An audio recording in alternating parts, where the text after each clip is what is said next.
성경구절 한 10구절 정도 읽었는데 무슨 얘기인지 아십니까?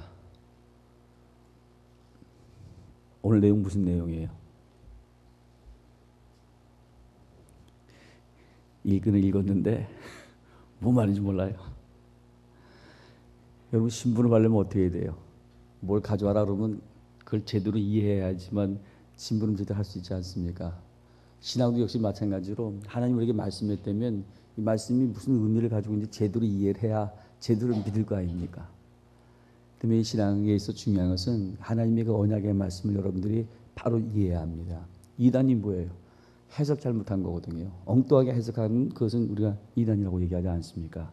그리고 여러분 신앙생활 속에서 신앙의 근거가 바로 말씀이 있다는 사실을 기억하면서 말씀을 바르게 이해할 수 있어야 할 것입니다.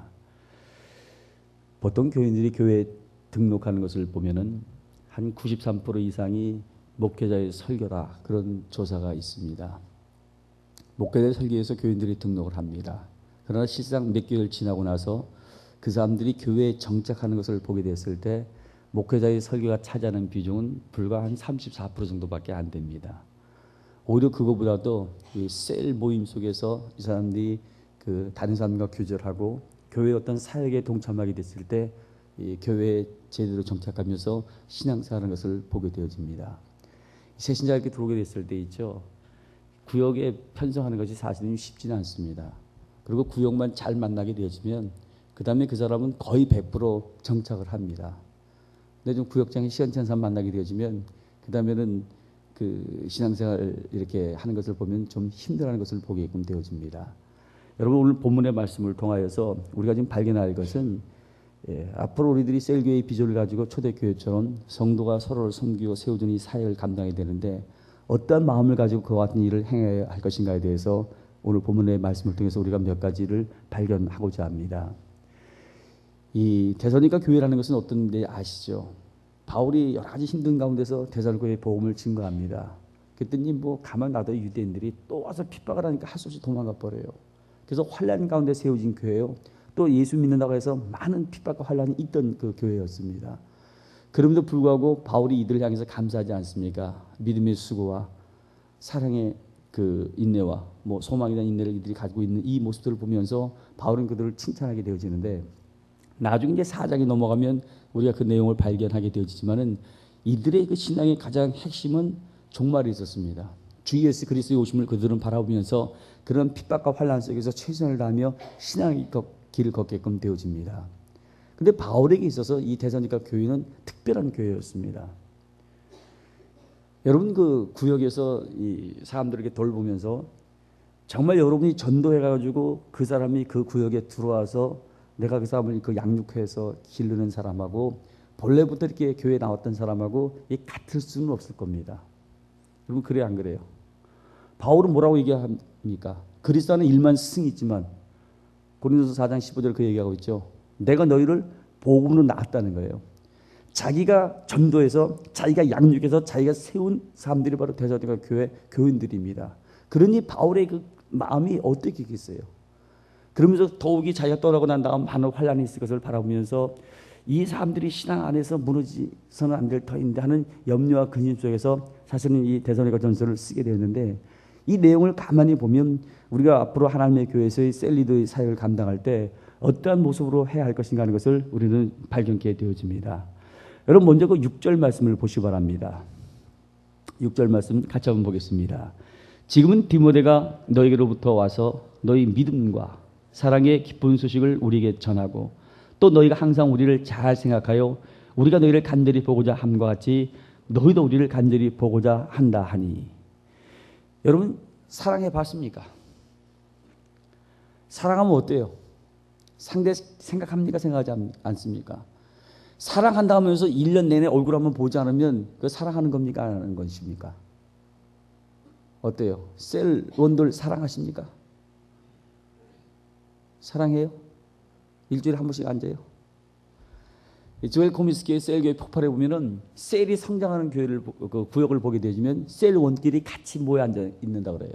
그만큼 이 사람들은 셀 라이프 그 삶 자체가 그 하나의 공동체로서의 그 형제의 애를 가지며 나가게끔 되어지는데 사랑한다는 것은 곧 그를 그리워하는 것이고 그들을 보기를 원하는 겁니다. 오늘 본문에 봐도요. 얼마나 바울이 데살로니가 교인들을 사랑하는 것을 볼 수 있지 않습니까? 그들을 간절히 그는 보기를 원합니다. 우리 아이가 지금 부산에 있거든요. 내가 가끔 묻죠. 사모한테 연락 왔냐고. 연락 안 온다 그러면 제가 전화 한번 합니다. 야, 잘 있냐? 그러면서 나한테는 필요 없지만은 그래도 엄마한테는 전화해야 되지 않냐? 그런 한마디 해요. 근데 그게 나한테 필요 없는 거예요? 필요한 거예요? 내가 궁금하니까 엄마를 핑계 삼아서 제가 전화하는 거거든요. 사랑하면 관심을 갖게 되어지고 보고 싶어하는 건 이건 당연한 것입니다. 오늘 본문에 보면 바울이 그 마음을 가졌어요. 요즘 그 안수 집사님들 셀 리더 지금 훈련을 시키고 있는데 어느 집사님이 그래요. 목사님 빨리 남성 셀 좀 만들자고. 안 된다 그랬어요. 왜냐하면 이론과 지식적인 것을 가르치는 것은 그건 어렵지 않아요. 제가 한 일주일 세미나면 다 되거든요. 근데 문제가 뭐냐면 셀 리더의 제일 중요한 것은 한 영혼을 사랑하고 정말 그 영혼을 위해서 자기의 목숨을 바칠 수 있어야 합니다. 그런 열정 속에서 한 영혼들이 성장하고 그 사람들이 양육받고 크게 되어지거든요. 바울은 갈라디아서 4장 19절에 뭐라고 하냐면 나는 해산의 쑥을 아끼지 않는다고 얘기했거든요. 그러나 한 사람의 그런 희생을 통해서 한 영혼이 세움받고 한 영혼이 사실 구원받게끔 되어지는 겁니다. 오늘 이 본문에 보면 바울이 그냥 데살로니가 교인들을 대하는 것이 아니라 얼마나 간절한 마음으로 그들을 대했는가 하는 것을 보게 되어지고 더욱이 바울이 데살로니가 교인을 사랑하는 그 마음이라는 것은 그런 감정적인 사랑은 아니었습니다. 사랑도 그렇잖아요. 자식을 기르는 것도 모성적인 사랑을 하는 사람도 있고 부성적인 사랑을 하는 사람도 있습니다. 자식이 이쁘지 않은 사람이 어디 있겠어요? 그러나 이쁘기 때문에 잘못된 길로 가면 야단을 쳐야 되거든요. 요즘 그걸 잘 못하잖아요. 집에 가서 아버지 권위를 좀 세워주라니까요. 아버지가 해야 할 일이 있고 어머니가 해야 할 일이 있거든요. 유대인들은 어때요? 아버지는 패고 어머니는 안아줍니다. 우리나라는요. 엄마가 패고 아버지는 무관심해. 바빠 다른 거예요. 아버지의 권위가 무너지거든요. 이거 세워줘야 돼요. 여자들이 세워줘야 돼요. 그래야 자식을 제대로 기를 수가 있는 거예요. 이번에 70대 된 분들 있죠. 뭐 명예 집사님 뭐니 그거 다 뺐거든요. 이건 당연한 거예요. 이 서리 집사는 70세가 되면은 그다음에는 정년 은퇴로 되는 거 아닙니까? 근데 무슨 지난번 보니까 무슨 뭐예요? 명예 집사? 그 어디 있는 건지 모르겠어요. 근데 하필 요번에 또 이렇게 은퇴하는 분이 한 10명 더 되더라고요. 다 뽑아버리니까. 이분들이 기분이 별로 안 좋으신가 봐요. 어때요? 이 집사님? 오늘 좀 많이 안 오셨네. 그거 그냥 당연한 거거든요. 그리고 그렇게 해야 70대가 되면 다른 사람도 아 나도 70이 되면 이제 그 정년 은퇴하는구나 이렇게 생각하면 괜찮은데 이 무슨 뭐 명예 집사님 이상한 걸 만들어 놔가지고는 그 다음에는 70이 지나도 계속 이렇게 하도록 목회를 하면서 좋게 하려고 편하게 하려면 얼마든지 할 수 있죠. 뭐 그것도 세우고 저것도 해고 다 이렇게 하면 괜찮죠. 그러면 교회 질서가 다시는 무너지게끔 되어져요. 모성적인 사랑도 베풀어야 되지만 부정적인 사랑도 베풀어야 됩니다. 잘못된 것은 끊어줘야죠. 전에 그 야생 곰 취하는 것을 봤는데요. 사람들이 자꾸 먹을 것을 갖다 주니까 야생성이 사라진다는 거예요. 여러분 자식을 사랑하는 것도 마찬가지 아닙니까? 이쁘기 때문에 때로는 스스로 서도록 만들어줘야 돼요. 서양인들과 우리 차이점이 뭐냐면 애가 넘어지잖아요. 우리는 어떻게 합니까? 이렇게 준다니까요. 서양 사람들 그래요 안 그래요? 그냥 구경하고 있어요. 그렇다면 서양인들은 그럼 자기 자식을 사랑 안 하는가? 여러분 사랑하는 것 같아요 안 하는 것 같아요? 사랑의 방법이 다르다니까요. 애들 넘어지면 가만 내버려 두잖아요. 그러면 울다가 그 다음에 쳐다봐요. 뭐 없나? 아무도 없잖아. 자기 혼자 일어나요. 일어날 수 있음에도 불구하고 자기를 누가 도와준다고 생각하면 스스로는 안 일어난다니까요. 그걸 자꾸 일으켜 놓으면 의존적인 사람이 되어진다고 해요. 앞으로 이제 결혼 주례할 때는 이제 그렇게 해야 돼요. 성경적으로요. 미국에서는 그렇게 하는 교회들도 있지 않습니까? 결혼할 때 어떻게 해요? 부모를 떠나라 그러거든요. 부모와 독립해야 돼요. 지금 우리나라의 그 가정이 깨진 것 중에 이제 하나가 뭐냐면 너무 엄마들이 힘이 세가지고 가정에 깊숙이 자녀들의 가정에 깊숙이 개입을 해요. 그래 안 그래요? 둘이 놔두면 싸우면 해결되어집니다. 근데 이쪽은 싸움하면 또 엄마 이러고 또 전화해요. 저쪽도 또 싸우면 이쪽에 그 양쪽에서 고치한다니까요. 교회가 문제가 터지면요 자기들끼리 치고받고 싸우면 거의 해결이 되어져요. 근데 노장님 아마 잘하실 거예요. 목사도 문제 딱 터지면 정치하는 목사들 찾아가요. 갖고 이러고 저러고 그 사람한테 자문을 받아요. 그리고 코치를 딱 하거든요. 그럼 장로님들 가만히 있어요. 또 장로님 가운데 또 그런 거 노련히 잘하는 양반들 있거든요. 그 양반 찾아가서 또 코치를 받아요. 그래갖고 계속 싸우는 거예요. 근데 자기들끼리 딱 싸움하면 나중에 어느 정도 포기할 건 포기하고 고칠 건 고치고 이러면서 해결이 되어진다고 해요. 앞으로 어떻게 돼요? 김광규 사님? 자녀의 인생에 개입하지 마라. 냅두면 살아요.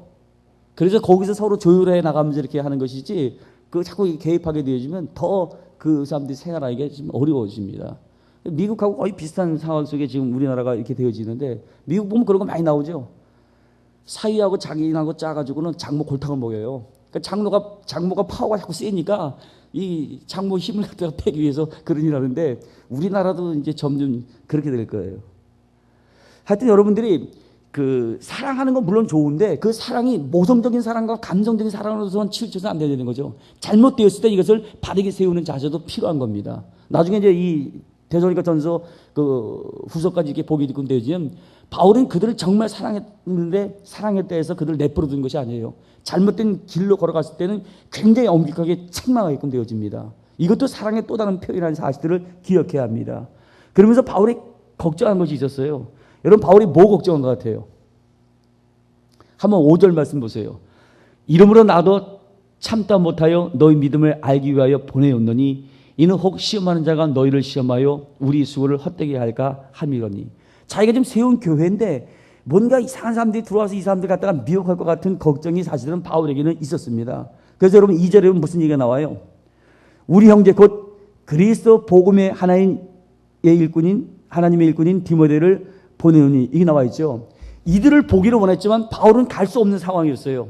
그렇기 때문에 자기는 못 갔지만 디모데로 대신 보내서 혹시 이 사람들이 신앙의 세계 속에서 이탈하지 않냐는 것을 보기 위해서 보내게끔 되어진 것입니다. 여러분 어떻습니까? 신앙생활. 참 목회자로서의 신앙생활을 하는 것, 이렇게 교인들을 보면은 어떨 때는 불안하거든요. 굉장히 열심히 하는 것 같으면서도 어느 순간에 신앙의 길에서 벗어나는 분들을 우리가 종종 보지 않습니까? 아마 여러분도 그런 얘기 들어본 기억이 있을 거예요. 어느 장로님이 암이 걸렸는데요. 나중에 목사님이 신방을 갔더니 들어오지도 말라는 거예요, 병실에. 그러면서 그러시더래요. 하나님이 계신데 어떻게 이럴 수가 있느냐. 이 암 같은 경우도 위암도 나중에 퍼지면 막 통증이 심하지 않습니까? 고통 속에서 나중에 하나님을 부인하고 죽더래요. 그러니까 목회를 하면서 평생을 하나님의 교회에 충성했던 사람이 마지막 순간에 그렇게 죽는 것을 보고는 굉장히 상처를 받죠.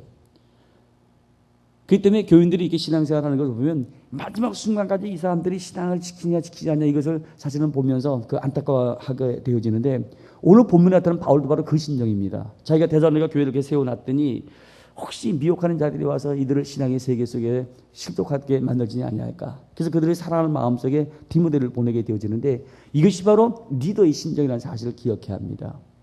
또한 두 번째로 우리가 오늘 본문을 통해서 발견하는 것은 뭐냐면, 이들의 믿음을 세워주기를 원했어요. 여러분 그 4절 한 말씀 보시 바랍니다. 같이 한번 읽겠습니다. 우리가 너희와 함께 있을 때 장차 받을 환난을 너희에게 미리 말하였더니 과연 그렇게 된 것을 너희가 아느니라. 환난이 임할 것을 왜 미리 바울이 그들에게 얘기했습니까? 거기에 의해서 준비하려는 거예요. 기도하려는 거거든요. 바울은 이렇게 이런 사람들을 도와주고 세워주기를 원했습니다. 여러분 2절에도 디모데를 왜 보냅니까? 디모데 한번 2절 보세요. 우리 형제 곧 그리스도의 복음의 하나님의 일꾼인 디모데를 보내느니. 왜 디모데를 보내요? 이는 너희를 굳세게 하고 너희 믿음에 대해서 위로합니다 하고 이야기합니다. 그들을 굳세게 하기 위해서, 그들을 위로하기 위해서, 그들을 세우기 위해서 바울은 이들을 보내게끔 되어집니다. 그 미국 달라스 교회에 유명한 그 목회자가 한 분 있습니다. 그 조지 뚜레시라는 분인데, 그 100년 동안 10대 교회 하나로 들어갔던 교회예요. 근데 이분이 은퇴하면서 무슨 얘기를 했냐면, 자기가 그 목회를 다시 시작한다면 사람을 세우는 사역을 하겠다, 그렇게 얘기를 했습니다. 지난번 여러분 설교 기억하시는지 모르겠네요. 빌리그램이 전 세계를 다니면서 복음을 전한 사람이 한 1억 정도 된다는 얘기를 합니다. 근데 빌리그램을 통해서 예수 믿고 교회에 남아있는 사람들은 그렇게 많지 않아요. 그래가지고 그걸 놓고 고민한 사람이 있죠. 도슨 트로트만이라고 그 내비게이터를 창시한 분입니다. 왜 그렇게 빌리그레이 복음을 전했음에도 불구하고 남아있는 사람들은 얼마 안 되는가? 그것은 뭐냐면 양육의 실패였다는 것이죠. 전도는 해왔지만 애는 낳지만 애를 길러야 되는데 길러놓지 않으니까 결국 그 사람들이 세상으로 다시 나가게끔 되어졌죠. 그래서 내비게이터를 통해서 양육이란 여러 가지 교재 프로그램을 만들어 놓고 이 사람이 사람 양육하기 시작했는데 예수님 분명히 뭐라고 말씀합니까? 지상 최대 명이 너희는 가서 모든 족속으로 제자 삼아라. 단순한 전도가 우리의 목적이 아니에요. 주님의 명령은 제자 삼는 겁니다. 예수의 혼, 예수의 정신을 담은 예수의 사람을 만들려는 것이에요. 이걸 만들려면 어떻게 해야 돼요? 너희가 가르쳐서 지키게 하려는 거예요. 그 사람들을 양육하는 것이 우리들의 일이에요. 오늘 교우장 모임 오전에 가질 때 권사님도 그러시더라고요. 목사님 자신 있다고. 양육하는 데에서 우리는 자신 있다고.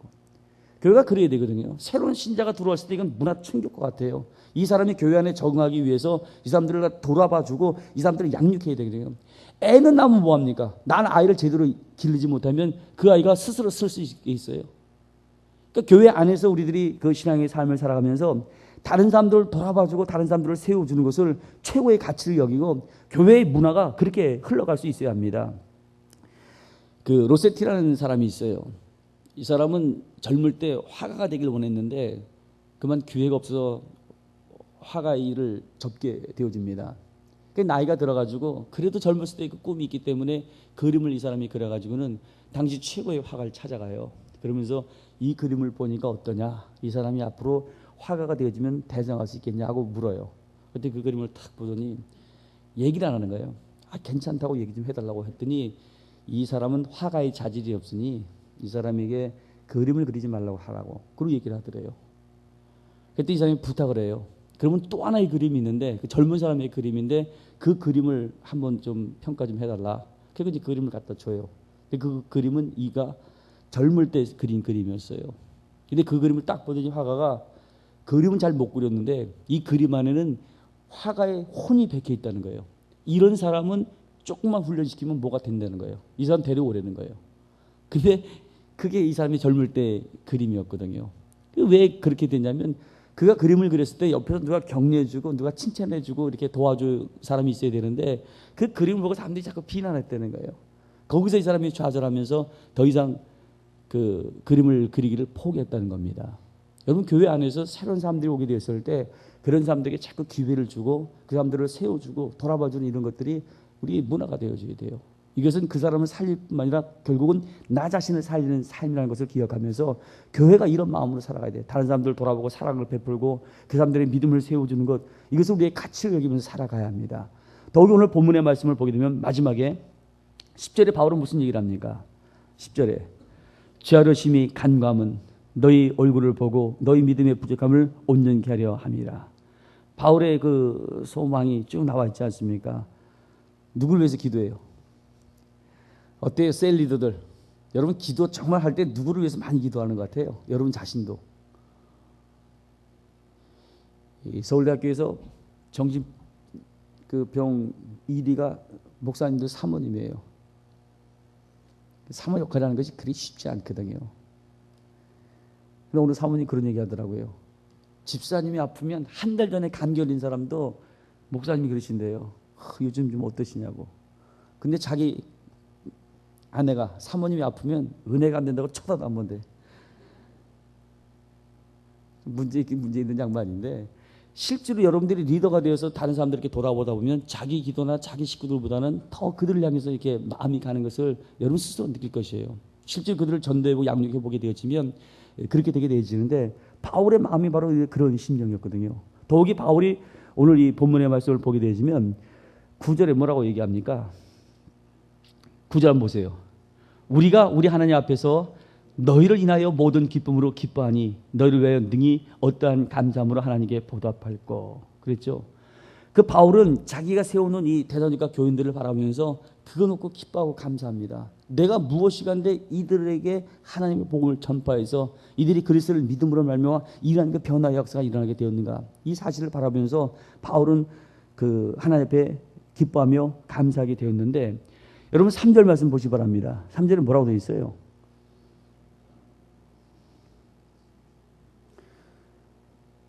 우리로 이것을 당하게 세운 줄을 너희가 친히 알리라. 지금 바울이 대사로니가 교인들을 만나서 이들에게 복음을 전해서 이들을 양육해서 이들이 지금 신앙생활을 하게끔 되어진 거 아닙니까? 근데 바울은 그걸 바라보면서 이제 감사하고 기뻐하였는데 이것이 바로 하나님의 섭리 속에 되어진 것이라는 것을 바울은 오늘 본문의 말씀을 통해서 그들에게 소개합니다. 이게 참 아름다운 관계거든요. 어제 새신자 신방을 갔더니 새신자가 그러더라고요. 이 사람이 누군지 아냐 그랬거든요. 이선호 권사님 그 교구장이 누구냐고 물었더니 할머니래요. 그 구역장 뭐냐 했더니 엄마래요. 양반은 교육을 잘 받은 사람이에요. 그래 안 그래요? 새신자가요 구역장을 엄마로 생각하고 그 권사님을 갖다가 할머니로 생각한다면 이거는 굉장히 건강한 거예요. 그래서 신뢰를 하고 그 다음에 그분들이 양육하는 것에 의해서 성장하게 되어지는데 이 구역장도 그렇고 교구장도 그렇고 자기들이 엄마고 할머니라면 그 역할을 제대로 해줘야 돼요. 한 아이를 기르듯이 정말 사랑과 관심을 가지고 그들을 돌아보고 그들을 위해서 기도해주고 그들의 문제가 내 문제를 알고 같이 사랑하고 아파하고 기뻐하고 이런 것들이 되어져야 합니다. 여러분 공산주의는 이 구조를 바꿈으로써 세상을 바꾸려고 했어요. 한때 공산주의가 굉장한 파워를 갖고 있지 않았습니까? 그러나 결국 공산주의는 실패했어요. 세상의 변화라는 것은 어떤 구조를 개혁시키는 말미암아 되어지는 것이 아니에요. 기독교의 역사라는 것은 어떻게 보면 굉장히 약해 보여요. 그러나 한 사람, 한 영혼이 변화되게 됐을 때 이 초대교회가 마지막 기독교 국가가 그 로마가 되어지듯이 이런 한 영혼, 한 사람이 변화됐을 때 결국은 세상을 바꾸게끔 되어지는 것입니다. 그러니까 우리가 나가서 세상 전체를 바꿀 수는 없지만 한 사람은 구원할 수 있고 한 사람만큼은 바로 세울 수 있거든요. 이것이 바로 곧 세상을 변화시키는 것이에요. 그렇게 우리가 다른 사람들을 돌아봐 주는 것, 그들을 사랑하는 것, 그들을 세워주는 것, 이것이 바로 우리의 삶이라는 사실을 기억하면서 오늘 본문에 나타나는 이 사도 바울처럼 한 사람 한 사람을 귀하게 여기고 그 사람 마음에 품고 그들을 돌아봐 주고 양육하는 가운데 건강하게 잘 성장할 수 있도록 그들을 돌봐줘야 합니다. 오늘 본문의 말씀을 기억하면서 우리 교회가 이러한 그 초대교회 같은 아름다운 모습으로서 서로를 사랑하고 세워주고 도와주는 일에 협력하는 가운데 건강한 교회에서 믿음의 사람들을 양육하는 귀한 교회가 되어져야 할 것입니다. 기도하겠습니다.